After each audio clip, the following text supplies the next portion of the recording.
মানুষ যদি অসুখ বিসুখ হয় তারপরেও যদি বলে আলহামদুলিল্লাহ, তাহলে লোকটা হয়ে যায় সেদিনের মতো যেদিন তার মাতাকে জন্ম দিয়েছে, নিষ্পাপ হয়ে যায়। মানুষ তো এখন অর্থ সম্পদ থাকলে খালি একটু অসুখ হলেই সিঙ্গাপুর, অসুখ বিসুখ হলেই সামান্য সিঙ্গাপুর, আরো ইন্ডিয়া, কোথায় কোথায় চেন্নাই, একটু ধৈর্য ধারণ করে না। অথচ আল্লাহ নবী বলছেন যে মানুষের যদি জ্বর হয়, জ্বর, তাহলে তার শরীর থেকে পাপ ঝরে যায়। লোহা, চাঁদি, স্বর্ণ কামারের হাপড়ে, কামারের ভাটিতে দিয়ে লাল হয়ে যাওয়ার পরে লোহাতে যে মরিচা আছে ওটা ঝরে যায় যেমন, স্বর্ণে যে মরিচা আছে ওটা ঝরে যায় যেমন, জ্বর হলে মানুষের পাপ ঝরে যায় তেমন। হাদিস বুখারী মুসলিম। একটুকু দেরি করে না, ধৈর্য ধারণ করে না, টাকা পয়সা এভাবে খরচ করে। 3 ধরনের মানুষ নিষ্পাপ হয়। এক, সুন্দর করে ওযু করে পায়ে হেঁটে মসজিদে গিয়ে সালাতের পরে বসে বসে তাসবিহ তাহলিল করবে, মনে থাকবে না মনে হয়। 2, হজ কবুল হলে। 3, বলুন, অসুস্থ হলে আলহামদুলিল্লাহ, অসুস্থ হলে আলহামদুলিল্লাহ বললে লোকটা হয়ে যাবে সেই দিনের মতো যেদিন তার মাতাকে জন্ম দিয়েছে। একটু বলে রাখি, সুন্দর অজু, সুন্দর অজু হলো সব অঙ্গ 3 বার করে ধুইতে হবে। কবজি পর্যন্ত ধুইতে গিয়ে যদি 10 বার পানি লাগে সম্পূর্ণ ভিজাতে, যখন সম্পূর্ণ ভিজেছে তখন 1 বার ধোয়া। ধোয়া জায়গায় পানি দিয়ে ধোয়ার নাম দ্বিতীয়বার ধোয়া, ধোয়া জায়গায় পানি দিয়ে ধোয়ার নাম তৃতীয়বার ধোয়া। এ হলো সুন্দর অজু। যখন তখন আল্লাহ রাসূল সুন্দর অজু শব্দটা ব্যবহার করেন। তিনি বলেন, মানুষ যদি সুন্দর করে অজু করে তাহলে অজুতে তার সব পাপ মিটে গেছে। তো এখন সালাতটা কি হবে? সালাতটা তার জন্য মান বেড়ে যাবে, নফল হয়ে যাবে। নফল, নফল সালাতে মান বাড়ে, নফল সালাতে মান বাড়ে। একজন সাহাবী আল্লাহ রাসূলের সাথে রাতে ছিলেন, তো রাতে অজুর পানি আর মেশক নিয়ে উপস্থিত। আল্লাহ রাসূল খুশি হয়ে গেছেন, বাহ তোমার তো বুদ্ধি ভালো, অজুর পানি নিয়ে এসেছো, মেশক নিয়ে এসেছো, আমি তো খুব খুশি হয়েছি। সালমা শেতা, তোমার যা মন চায় সেটা চাও, তো কি চাও আমার কাছে, কি চাও? কাজের লোকের প্রতি মানুষ খুশি হলে এমনটা বলে, কি চাও চাও। তখন সাহাবী বলছেন, আসআলুকা মুরাফাতাকা ফিল জান্নাহ, আপনার সাথে জান্নাতে থাকতে চাই।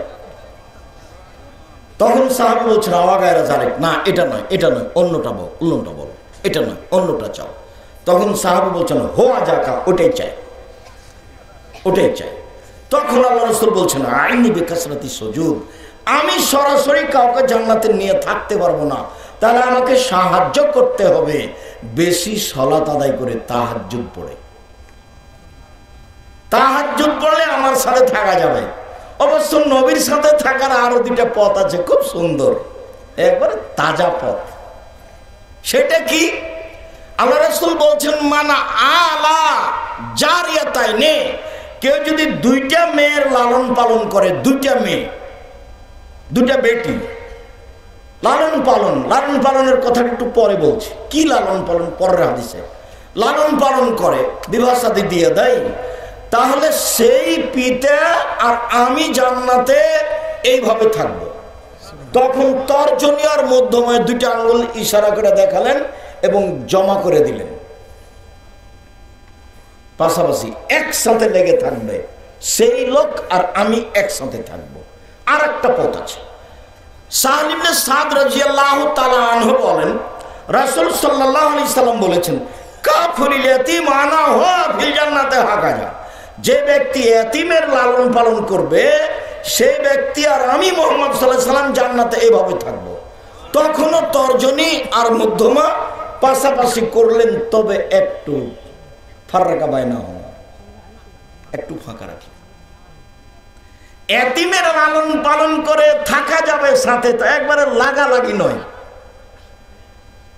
আর মেয়ের যদি বিবাহ শাদী দিয়ে দেয়, লালন পালন করে মেয়ে দুইটা, তাহলে একসাথে।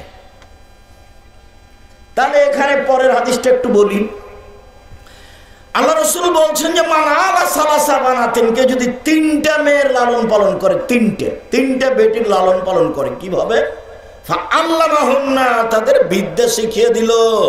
2 ওয়া আদাবাহুন্না, তাদের শিষ্টাচার শিখিয়ে দিল। 3 আহসানা ইলাইহিন্না, তাদের সাথে ভালো আচরণ করলো, বিবাহ শাদী দিয়ে দিল। তাহলে সেই মেয়ে তিনটা পিতার জন্য জাহান্নাম থেকে অন্তরাল হবে। ওইদিকে জাহান্নাম আর এইদিকে ওর পিতা পিছনে, আর ওরা তিনটা মেয়ে মাঝামাঝিতে আছে। ওরা বলবে আগে আমার বাপ জান্নাতে যাবে, তারপরে কোনো কথা। একবারে শক্তভাবে বেঁকে বসবে, আমার পিতার জান্নাত আগে, তারপরে কোনো কথা। আরে এখন যদি একটা মেয়ে জন্ম নেয়, তাহলে দাদি নানি বলে কি করবি রে, কি করবি, ডিপিএস খুল। আর একটা যদি জন্ম নেয়, তাহলে মন খুব খারাপ, গরু গাভী কিছু কিন, কি করবি। যদি তিনটে হয়, তাহলে হচ্ছে বউ তালাক দে, বউ তালাক দে, বউ চলে। মানে জাহেলে দিয়ে পূর্ণ। মা বেটি ছেলে বাপ কেউ শিক্ষিত নয়, সবাই পশু প্রাণীর মতো। বুঝেও বোঝে না ওরা, অন্তর আছে বুঝে না, বোঝা দরকার। দেখেও দেখে না ওরা, চক্ষু আছে দেখে না। শোনেও শোনে না ওরা, কান আছে শোনে না। উলাইকা কালানাম, তারা পশু প্রাণীর মতো, তারা গরু ছাগলের মতো, তারা কুকুর স্ত্রীগুলোর মতো। বালুম বাজাল বরং তার চেয়ে খারাপ। বাপ যে শিষ্টাচার শিখিয়ে দিবে, বাপ শিষ্টাচার জানে, বাপের বাপ জানে না শিষ্টাচার কাকে বলে, আর বাপও জানে না শিষ্টাচার কাকে বলে। এটা তো আবার বগুড়া। আব্দুর রাজ্জাক সাহেব এটা আবার বগুড়া বলে কি বলতে চাইলেন? এটা আবার বগুড়া বলে দুইটা জিনিস বলতে চাইলাম। রংপুর, দিনাজপুর, লালমনিরহাট, নীলফামারী, কুড়িগ্রাম, পঞ্চগড়, ঠাকুরগাঁ, গাইবান্ধা, বগুড়া, জয়পুরহাট, এসব ডিস্ট্রিক্টের লোকদের দুইটা জিনিস দুর্বল আছে বেশি, অন্য জেলাতে আছে। তার একটা হলো এরা শ্বশুরের কাছে যৌতুক নেই, টাকা নেই। অথচ বহুদিন বলেছি যে ভিক্ষা করা টাকা দিয়ে চাউল কিনে ভাত খেয়ে ইবাদত কবুল হবে। ভিক্ষা করা টাকা দিয়ে চাউল কিনে ভাত খেয়ে ইবাদত কবুল হবে। যৌতুকের টাকা দিয়ে চাউল কিনে ভাত খেয়ে ইবাদত কবুল হবে না। এই যে আমি বললাম, দেখি কোন মায়ের বেটা একে উল্টে এভাবে ধরতে পারে। 30 বছর থেকে বলছি, 24 ঘন্টার মধ্যে টাকা ফেরত দিতে হবে। খাটখাটলা, চৌকি, বাক্স, মোটর সাইকেল, সাইকেল যা আছে সব ফেরত দিতে হবে। ভিক্ষা করে খাওয়া, ভিক্ষা করে খাওয়া বাপ বেটা। শ্বশুরের টাকা নিবা কেন? লজ্জা হয় না? কি পড়াশোনা করেছ? দিন মজুরি করে খাও, মানুষের বাড়িতে কাজ করে খাও, যৌতুক নিবা কেন? আর আরেকটা খারাপ আচরণ, সেটা হলো বোনদেরকে জমি দেয় না। আমি বলেছি তোমার বাপকে যদি কুকুর শ্রীগালের চেয়ে খারাপ প্রমাণ করতে না পারি, তো আমি বক্তব্য দিব না। তোমার বাপ কুকুর শ্রীগালের চেয়ে খারাপ। তোমার দাদা 10 বছর হলো মরা, তোমার বাপ জমি ভোগ করছে, তোমার দাদার 15 শতক জমি রেখে গেছে তোমার দাদা। তোমার বাপ নেবে 10 শতক আর তোমার ফুফু নিবে 5 শতক। তুমি কি বলতে পারো যে তোমার বাপ সকালে নিবে আর তোমার ফুফু বিকালে নিবে? না, এটুকু সুযোগ নাই। তাহলে 10 বছর চলে কি করে? তুমি বলে দিও তোমার বাপকে, আব্বা ভাগ্য নিয়ে এসেছি, ভাগ্য ছেড়ে আসেনি। শোনেন, ভাগ্যে যদি জমিদারি থাকে জমিদারি করে খাবো, ভাগ্যে যদি ভিক্ষা করা থাকে ভিক্ষা করে খাবো। ফুফুর জমি খেয়ে বাঁচতে রাজি নয়। আগামীকাল সন্ধ্যা হতে হতে ফুফু যে জমি জায়গা পাবে তা ভাগ করে দেন। কেন? তোমার বাপ জমি নিয়ে আছে তোমার ফুফুর। তোমার ফুফু জমি চাইলে তোমার বাপ মন খারাপ করে কেন? তোমার বাপ কুকুর শ্রীগালের চেয়ে খারাপ। তোমার বাপ কুকুর শ্রীগালের চেয়ে খারাপ, এটা যদি আমি প্রমাণ করতে না পারি, আমি বক্তব্য দেব না। সম্মানিত দিনী ভাই বোন, আমি বলছিলাম রাসূল সাল্লাল্লাহু আলাইহি ওয়াসাল্লাম যা বলেছেন তাতে তিনটা কাজে মানুষের মান বেড়ে যায়, পাপ মিটে যায়। লোকটা হয়ে যায় সেই দিনের মতো যেদিন তার মা তাকে জন্ম দিয়েছে, নিষ্পাপ হয়ে যায়। অসুখ বিসুখ হলে মানুষের পাপ ঝরে যায়। একটা লোককে আল্লাহ জান্নাতে দিবেন, কিন্তু নেকি ওই পরিমাণ করতে পারছে না, তখন আল্লাহ তার গায়ে অসুখ বিসুখ দিয়ে দিবেন, দিয়ে তাকে ওই পর্যন্ত পৌঁছে মরণ দিবেন, যাতে করে যেটা জান্নাত তার ভাগ্যে লেখা আছে সেটা যেন ও পায়। তো জান্নাত পায় এই কথাটা বলতে সামনে বাড়ি কি করে আবার একটা কথা মাথায় ধাক্কা খাচ্ছে। উমামা বাহেলি রাদিয়াল্লাহু তাআলা আনহু বলেন, রাসূল সাল্লাল্লাহু আলাইহি সাল্লাম বলেছেন, আনা যাইমুন বিবাইতিন লিমান তারাকাল মিরাহা ওয়া ইন কানা মুহিক্কান। মানুষ যদি তর্ক ছেড়ে দেয়, সত্য হলেও তর্ক করবে না। মানুষ যদি তর্ক ছেড়ে দেয় সত্য হলেও আমি মুহাম্মদ সাল্লাল্লাহু আলাইহি সাল্লাম তাকে জান্নাতে একটা ঘর নিয়ে দেব। তর্ক আব্দুর রাজ্জাক সাহেব এটা বলেছেন, আরে না এটা বলেছেন, আরে না এটা বলেছেন, আচ্ছা ঠিক আছে আসসালামু আলাইকুম, আপনি থাকেন, আমি গেলাম, আমি তর্ক করতে রাজি নই। যেই তর্ক ছেড়ে দিবে সত্য হলেও আমি মুহাম্মদ সাল্লাল্লাহু আলাইহি সাল্লাম তাকে জান্নাতে একটা ঘর নিয়ে দেব। দুই, ওবে বাইতিন ফিরাবাদিল জান্নাহ লিমান তারাকাল কিযবা ওয়া ইন কানা মাযে। মজাক করে হলেও কেউ যদি মিথ্যা ছেড়ে দেয়, মজাক করেও মিথ্যা বলবে না, এত শক্ত থাকে মিথ্যা না বলার উপরে। মজাক করে হলেও যদি মিথ্যা না বলে, আমি মুহাম্মদ সাল্লাল্লাহু আলাইহি সাল্লাম তাকে জান্নাতের মাঝে একটা ঘর নিয়ে দেব। তিন, ও আলাল জান্নাহ লিমান হাসানা খুলুকাহু। যে তার চাল চলনকে ভালো করলো, আমি মুহাম্মদ সাল্লাল্লাহু আলাইহি সাল্লাম তাকে জান্নাতুল ফেরদাউস নিয়ে দেব। চাল চলন, স্বভাব, শিষ্টাচার, ভদ্রতা, ভালো কথা, ভালো কর্ম। ইবাদতের জগতে সবচেয়ে ভারী নেকির ইবাদত হচ্ছে ভালো আচরণ। ইবাদতের জগতে সবচেয়ে ভারী নেকির ইবাদত হচ্ছে ভালো আচরণ। ভালো আচরণ যার, জান্নাতুল ফেরদাউস তার। ভালো আচরণ যার, ভালো চাল চলন যার, জান্নাতুল ফেরদাউস তার। একটা অবাক ইবাদত, তার নাম ভালো চাল চলন, ভালো কথা, ভালো কর্ম। মানুষে বলে ছেলেটা খুব ভালো, মানুষে বলে ছেলেটার স্বভাব ভালো, মানুষে বলে ছেলেটা খুব ভদ্র, এই হলো ভালো ছেলে। মানুষে বলে দুনিয়ার খারাপ শয়তান, মুখখান খুব খারাপ, দুনিয়ার খারাপ, দোমুখা কথা ছাড়ো তো, এটা কি? এ হলো খারাপ চাল চলন। আমি একটু বাস্তব দেখাই, 1 মিনিট। বাগবাড়িতে একটা অটোতে অটো দাঁড়িয়ে আছে, আপনি বসে আছেন, আমি এখন উঠেছি সেই অটোতে, উঠতেই ওই লোকটা টান দিয়েছে, আমি একবারে আপনার মুখের উপরে গিয়ে পড়েছি। তখন আপনি বলছেন বসেন বসেন বসেন, কোনো সমস্যা নেই, বসেন বসেন, কোনো সমস্যা নেই। তো বসলাম। এ হলো এক। আপনার মুখের উপরে পড়তে আপনি বলছেন চোখ নাই, হিসেব করে উঠেন না গাড়ি, চোখ নাই, দেখতে পারলাম মানুষের গাড়ি। এটা একটা চাল চলন। বলেন তো কোনটা ভালো কোনটা খারাপ? চাল চলন। চাল চলন হলো সবচেয়ে ভারী নেকির কাজ।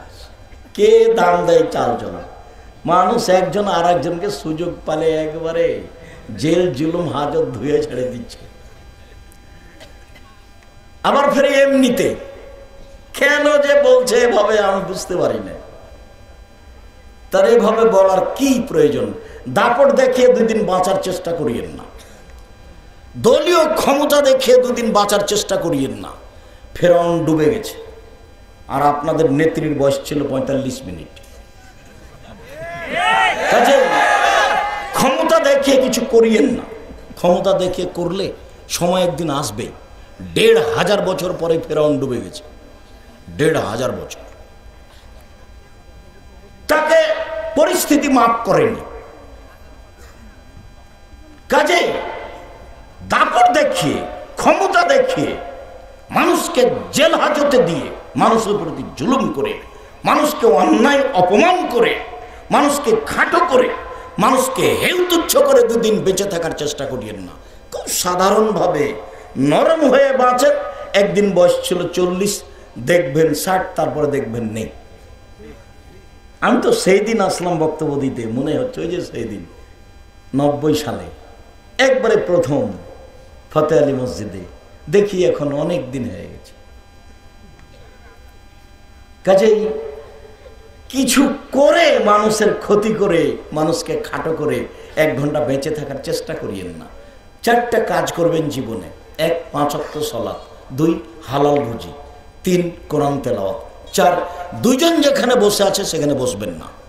আড্ডা পিটা চিরদিনের জন্য হারাম।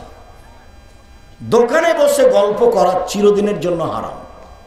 আড্ডা পিটা চিরদিনের জন্য হারাম। এশার সালাত আদায় করে এসে মাথায় টুপি দিয়ে ওই ল্যাংটা মেয়ে টিভিতে নাচছে, আর আপনি দেখে চক্ষু ঠান্ডা করছেন, কলিজা ঠান্ডা করছেন মাথায় টুপি দিয়ে, আর আপনি মানুষের বদনাম করছেন, তখনও আপনি ভালো মানুষ? কেমনে আপনি ভালো মানুষ হলেন? কিভাবে হয় এটা? ভালো চাল চলন বক্তব্যের বিষয় আজকে নয়, আজকে হচ্ছে আল্লাহ ভীতি। চলেন যাই। আনাস রাদিয়াল্লাহু তাআলা আনহু বলেন, খাতাবানা রাসূলুল্লাহ সাল্লাল্লাহু আলাইহি ওয়াসাল্লাম খুতবাতান মা সামিতু মিসলাহা কাত্ত। একদা আল্লাহর নবী আমাদের মাঝে বক্তব্য দিলেন, এমন বক্তব্য দিলেন, এরকম বক্তব্য জীবনে কোনোদিন শুনিনি। তাতে তিনি বললেন, লাউ তা'লামুনা মা আ'লামু লাবাকিতুম কাসীরা ওয়া লাযাহিকতুম কালিলা। পৃথিবীর মানুষ, আমি যেমন আল্লাহকে চিনি, তোমরা যদি আল্লাহকে চিনতে। পৃথিবীর মানুষ, আমি যেমন আল্লাহকে জানি, তোমরা যদি আল্লাহকে জানতে। পৃথিবীর মানুষ, আমি যেমন আল্লাহকে চিনি, তোমরা যদি আল্লাহকে চিনতে, তাহলে বেশি বেশি কাঁদতে, কম কম হাসতে। কই, আমরা তো সারাদিনই হাসি। নাতনি আছে, নাতি আছে, বউ আছে, বিহেন আছে, খালি অট্ট হাসি। আবার নাতনিকে বলছে, তুই বিবাহ বুঝবি, তোর পাত্র দেখতে পছন্দ হয়েছে। নাতনিকে বলছে নাকি, ভাই পাত্র পছন্দ হয়েছে তাই বলছে। আর ওই বৌমা বলছে যে নেন দেখেন পাত্রী পছন্দ হয়েছে কিনা। নাতনি হলো মেয়ে, ও মেয়ের সম্মানে আছে, তাকে কি এইভাবে বলা যায়? আপু বলা যায়, বোন বলা যায়, তাতে কোনো সমস্যা নেই, কিন্তু মান সম্মানে ও মেয়ের মতো, বেটির মতো। সম্মানিত দিনী ভাই বোন, ওইখানে একটা কথাকে পূর্ণ করে এসেছি যে জান্নাতের আসলের সাথে থাকা যায়। 3 জন মেয়ে লালন পালন করলে, তাকে শিক্ষা দিলে, শিষ্টাচার শিখিয়ে দিলে। শিষ্টাচারের কথা একটা কথা বলে এসেছিলাম, মধ্যখানে মনে পড়াতে আবার মধ্যে ঘুরে গেলাম, একটু খেয়াল করবেন। শিষ্টাচার কি জিনিস আজকে বেশি না বুঝালেও একটু বলি। আয়েশা রাদিয়াল্লাহু তাআলা আনহা বলেন, আল্লাহর নবী বলেছেন, সকল নবীর শিষ্টাচার 10টা, সব নবীর বৈশিষ্ট্য 10টা, সব নবীর খাসলাত অভ্যাস 10টা। 1 কাসু সারেব, মোচ কেটে ফেলতে হবে, মোচ ব্লেড দিয়ে চাঁচা যাবে না, এটা সব নবীর শিষ্টাচার, সব নবীর বৈশিষ্ট্য। 2 এফাউল লোহা, দাড়ি বড় করতে হবে। দাড়ি ছোট করা কাবিরা গুনাহ, চেঁচে ফেলা কাবিরা গুনাহ। চেঁচে ফেললে অভিশাপ হবে। কেন? চেঁচে ফেললেও মহিলা হতে চায়, মহিলার দাড়ি